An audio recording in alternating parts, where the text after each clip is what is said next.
ஒற்றை சொல்லின் உள்ளே சென்று பார்த்தோமே, தாய்ப்பாசம் தந்தை பாசம் ரெண்டும் அங்கே கண்டோமே.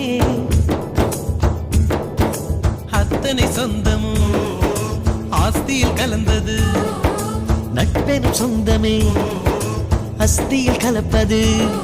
ஒரு சின்ன வேதனை வந்தாலும் அலைகோது என்ற கை நண்பன் கை. நாம் என்ன சாதனை செய்தாலும் அது நண்பன் தருகிற நம்பிக்கை. கண்ணனுக்கு கோயில் உண்டு, கர்ணனுக்கு ஏன் இல்லை?